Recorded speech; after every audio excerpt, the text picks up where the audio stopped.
Hola, què tal? Benvinguts i benvingudes a un nou programa de Full de Lectura.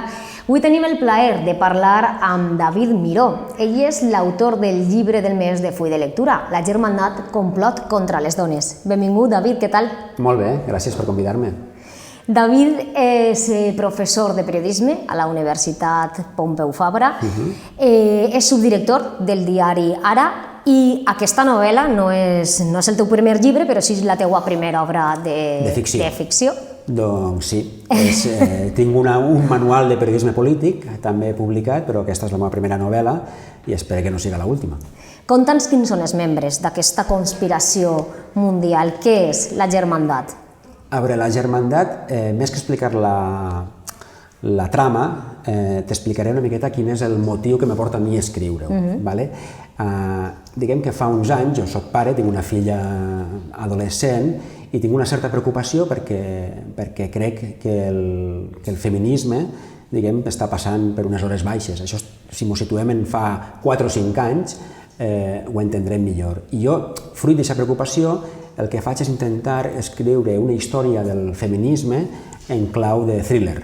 I, per tant, m'inventa l'existència d'aquesta germandat, que és un grup d'homes molt poderosos que el seu objectiu és mantindre l'estatu quo actual que col·loca l'home per damunt de les dones. I aquesta és la trama. Després, aquesta trama, a mi el que em permet és revisar l'últim segle d'història del feminisme.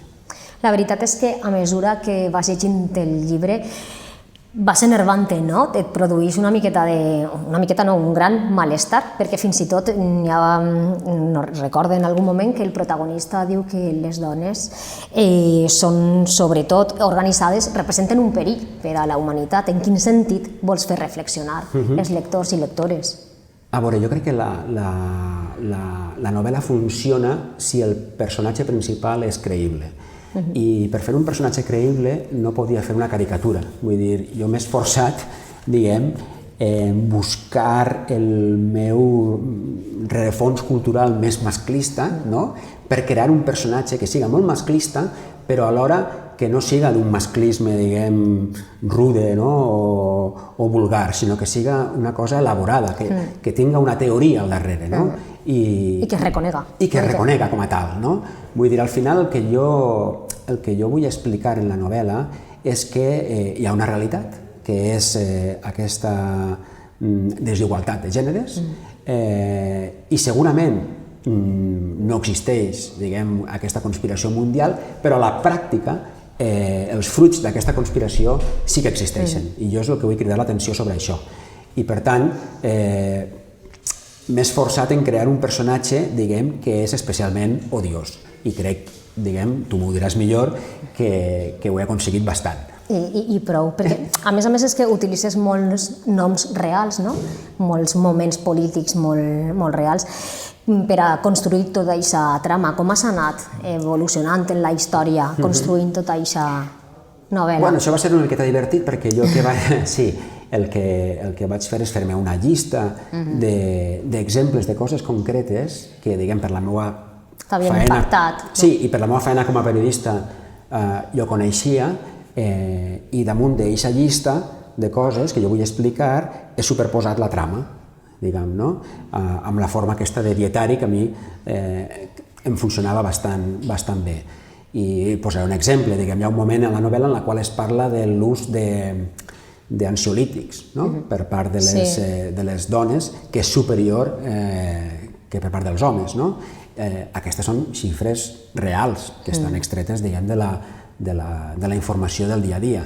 I passa això també amb la bretxa salarial, per exemple, o amb altres coses. Sí, temes que són molt actuals, avui en dia. I després jo crec que hi ha un tema que a mi m'obsessiona bastant i que és polèmic dins del feminisme, i és el rol de les dones que triomfen en el món actual adoptant rols justament d'hòmens, rols autoritaris. Competitivitat, feroç. Sí, exacte. Per mi la que ho personifica millor segurament és Margaret Thatcher. la dama de ferro. La dama de ferro, exacte, la política que afirma que la societat no existeix, que només existeix l'individu, aquest individualisme ferotge, i que jo crec que és una filosofia, diguem, que és contrària segurament al que és la cultura femenina, que jo crec que sí que existeix, i aquest concepte que a mi m'agrada tant de la sororitat, de la solidaritat entre les dones per ajudar-se unes a elles, perquè saben realment que estan en una situació de desigualtat. I jo crec que Thatcher, la història de Margaret Thatcher, que apareix també en el llibre, forma part de la trama, m'ajudava a explicar justament aquest perfil d'aquest tipus de dones. Tu creus que encara existeix aquest perfil en el món polític actual? Totalment. O sigui, jo crec que hauríem de... És un tema interessant, hauríem de reflexionar sobre les dones que actualment han triomfat o que són model per alguna cosa, quines ho han fet seguint, diguem, valors femenins, podríem dir-ho, i quins el que han fet és adoptar els valors o estereotips masculins, que és el que tu deies de l'autoritarisme, la competitivitat ferotge, etc. És un tema polèmic perquè hi ha una part del feminisme que no combrega en aquestes tesis, que diu que no existeix una cultura femenina, per dir-ho així, o uns valors femenins. Jo he adoptat el punt de vista contrari. Crec que sí que existeix i, per tant, jo crec que hi ha una part dels enemics, per dir-ho així, de les dones són també una part de les dones. No sé si m'explique. Aquestes dones que apliquen aquests valors i que poden arribar a ser segurament fins i tot més cruels que els homes amb les pròpies dones. De fet, el protagonista del llibre diu que la guerra contra el feminisme no s'hauria guanyat sense un departament que, segons el llibre, és clau i és el departament que s'encarrega de la publicitat, de les joguines per a la infància i inclús del model estètic de la dona. Quina lectura actual podem fer d'això? Bé, jo crec que això és conseqüència del model econòmic que tenim, el model capitalista i consumista, que el que fa és que a través de la publicitat hi ha uns models de dona, diguem, que són normatius, per dir-ho així, i d'altres que no són, que són invisibles. I per tant, això d'alguna manera et condiciona. Vull dir, no és veritat que les dones, i ni els homes, siguin lliures, absolutament lliures per decidir quina estètica tenen. Vull dir, al final tu saps que hi ha uns models que són més acceptats i hi ha uns altres tipus d'estètica segurament que són penalitzats socialment. I jo sí que crec que les dones són especialment víctimes d'aquesta dictadura de la publicitat que els imposa aquest model de dona prima, que ha d'anar en talons, que no pot tindre, diguem, uns quilets de més i que ha de tindre el cabell d'una determinada manera o d'una altra, i que, per tant, són uns models estètics que estan imposats pels homes. O sigui, qui està al darrere, diguem, de les grans firmes de moda i de les grans indústries, al final són els homes i, per tant, jo el que volia posar l'accent és sobre això, sobre fer reflexionar al lector sobre fins a quin punt, diguem, tu eres lliure, de veritat, de triar com vols ser estèticament o fins a quin punt això et ve imposat, diguem, pel sistema. Continuem reproduint aquests estereotips, aleshores? Penses tu? Jo crec que sí.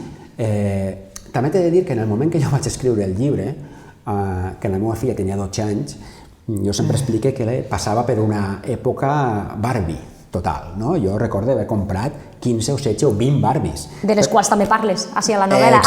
Exacte. I una Barbie, tot el món sap com és una Barbie, sap, diguem, quin és el model estètic que hi ha darrere d'una Barbie. I tenia aquesta... Bueno, a la meva filla li agradaven les Barbies, li agradava vestir-se de princesa. Teníem aquesta fase princesa que segurament totes les xiquetes passen per això.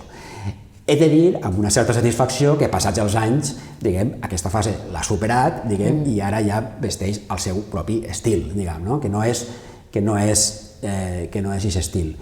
Però jo sí que crec que segurament hi haurà moltes altres xiquetes que es queden en aquella època, diguem, i que consideren que han d'anar vestides sempre amb un determinat patró, perquè el bombardeig és brutal. El bombardeig a través de la publicitat, de les sèries, del cinema, vull dir, només hi ha un tipus de dona, diguem, que és pràcticament acceptable des del punt de vista estètic i bueno, tots sabem a l'època d'Instagram i dels likes com les nenes adolescents, les xiquetes adolescents, doncs pateixen aquesta pressió, no? Per no ser prou guapes, per no tindre prou likes, per no... Jo crec que això segurament, en alguns aspectes, segurament hem retrocedit respecte a fa 15 o 20 anys, perquè tots estem molt més exposats, no? Al judici, diguem, del nostre entorn, no? A través de les xarxes socials. Com ha rebut el feminisme aquest llibre? Com el va rebre? Bueno, a veure, hi ha gent que està... Això dic per les lectores que he tingut i el feedback que he tingut, gent que li ha agradat molt, que el troba molt instructiu, que el troba molt interessant com a lectura de la gent jove, diguem, perquè ajuda, diguem, a fer un relat històric, no? De la història del feminisme, i després hi ha una part del feminisme que qüestiona algunes de les coses, diguem, que jo defense, no? Però bueno, jo crec que això és positiu, vull dir, al final els llibres són per fomentar el diàleg, no? I fomentar la discussió i això ens fa créixer a tots, no? Diguem, jo el que faria és, si m'ho permets, convidar a la lectura i que la gent traga les seves pròpies conclusions i que siguin els lectors els que diguen si creuen que sóc massa exagerat o si tinc raó, diguem, o si el que jo expliqué ahir els quadra amb la percepció de lo que està passant a fora, no? De lo que està passant en la realitat. En la realitat, ja que sorgisquen més Elisabets, no? Com la protagonista del llibre. Exacte, sí, dones que s'atrevisquen, diguem, a qüestionar, diguem, els discursos oficials i els rols oficials. Doncs David, moltes gràcies per acompanyar-nos en el nostre espai. Nosaltres convidem a llegir La Germandat, complot contra les dones, i ens veiem en un altre programa de Full de Lectura.